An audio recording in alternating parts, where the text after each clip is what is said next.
In the world of antiques, it's true that most pieces have a lovely story attached to them if you look far enough.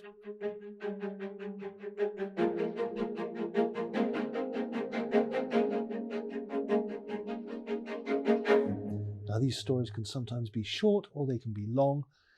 And in the case of this rather lovely escritoire, and I'll come to why it's called an escritoire in a bit, the story starts some 25 to 30 years ago when I had a call from a colleague and friend up in the northeast of England who said he'd got something quite spectacular. Would I like to come and have a look at it? So I jumped in my car and drove up to the northeast of England, and he showed me a piece that was almost exactly the pair to this. And he said, it's a lovely walnut escritoire. Do you want to buy it? So I bought it from him, and I bought it back down to London and then out here to Witney, and that's where the story starts. Once it had been cleaned and restored, very gently in our conservation department, I took it to an antiques fair and showed it there, where one of the top fine art and furniture historians, Adam Bowett, asked if he could have photographs of it for his forthcoming book. So I said, yes, of course. And he went ahead and published his book on English furniture with the pictures of the piece in it. And he then wrote a very nice letter to me saying that he thought that there was more to this. He said he thought it might be by someone called Thomas Pistor. And I did a little more research then and found that there was already a note in another book, the Dictionary of English Furniture Makers, which lists Thomas Pistor. And it says in there, Thomas Pistor, the cabinet maker, Ludgate Hill, London, etc., etc., etc. And it goes on about a Kingwood full front cabinet, formerly in the collection of the Honourable Basil Ionides, is inscribed in the interior, Mr. Thomas Pistor, Ludgate Hill, London. And it's interesting because it then goes on to say elsewhere that this was illustrated in Country Life. Now, no illustration of that has ever come to light, except that I had a friend working at Country Life who found the original picture and sent it to me. And in this picture, you can see quite clearly a piece almost identical to this next to the fireplace in the drawing room. And this was an article in Country Life back in the 1950s. We then looked further, and back in 2000, in the Furniture History Society journal, there was a whole article on Thomas Pistor, father and son, and Levens Hall up in Cumbria. He was one of the top, absolutely top courtiers at the royal court, and he was rewarded for all his work by being given status and position. So let's talk about an escritoire. The word escritoire is from the French, and of course it became a piece of English furniture when Charles II took over the throne after the Restoration back in 1660. And he brought with him a number of continental cabinet makers and designers and some of the furniture from abroad.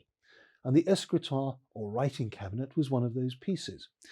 And here we have one that dates from a little bit later than 1660. And we know this for a number of reasons. We know what an escritoire is. We know, because of the comparable examples, that this was made by Thomas Pistor. So we know what, we know who. Where was it made? We know that he worked in Ludgate Hill.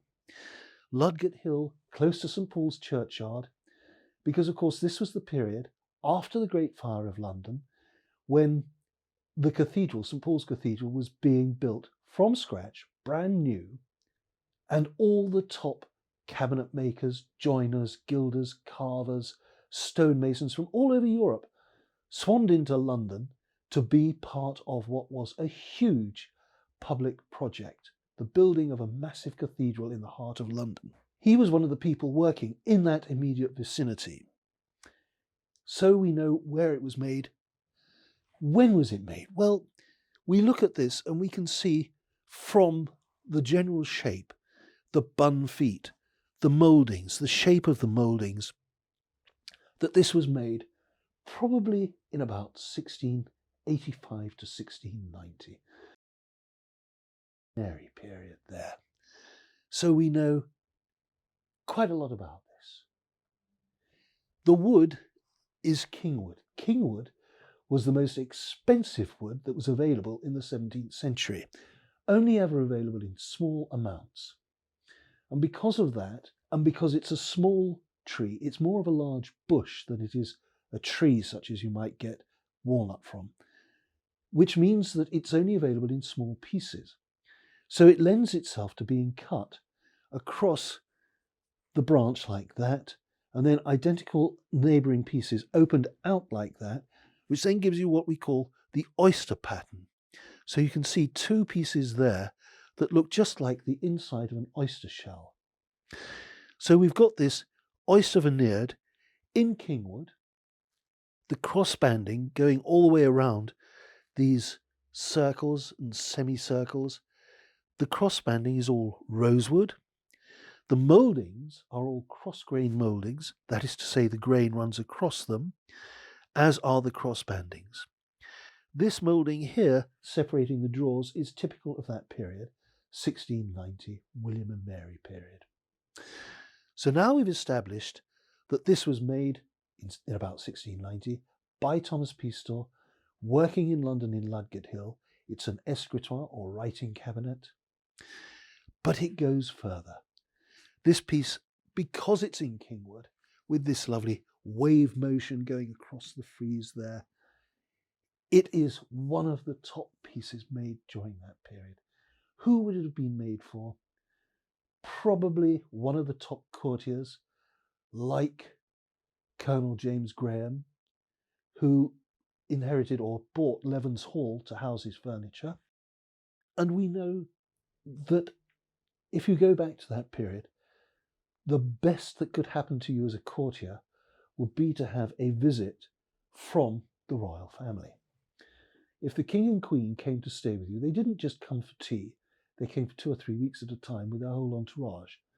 So you, if you were expecting a royal visit, would want to furnish those rooms in the very best taste, the latest, finest furniture that money could buy. And a lot of courtiers actually bankrupted themselves in doing so that they could have a fitting royal visit, because it was important that you would then have the royal couple talk to your peer group and say how good you were, how fine you were, and how you knew and understood what good furniture was all about and how style and fashion were at that time. There's one from Buckingham Palace. Heavens. Certainly with your pigs. But we really need to cut back until the farms repay the investment, and we must make a plan for the roof. Well, this won't help us to economise. What is it? The king and queen are coming to stay. Here we have it then. The outside of the piece, it has a drawer up at the top. And then when we open it here, there you have the interior. And what a beautiful interior it is. Here you've got these pigeonholes going across there, each and every one of which can be pulled out and has a separate compartment behind. Beautifully dovetailed, beautifully made, and finished in rosewood. The drawers all have this wave motion going through them again. And then when we open the centre door, there you've got 3 more drawers inside. It really is the most wonderful piece of furniture. It could have been made for a member of the royal family. It certainly would have been made for somebody who was extremely wealthy. Kingwood was so expensive and so rare. So to find a piece that dates from about 1690, so it's way over 300 years old, in this sort of condition, has been a great, great tour de force for me. I've been thrilled every time I look at this piece. The quality, everything about it is just the very, very best. Many thanks for watching this video. I do hope you enjoyed it.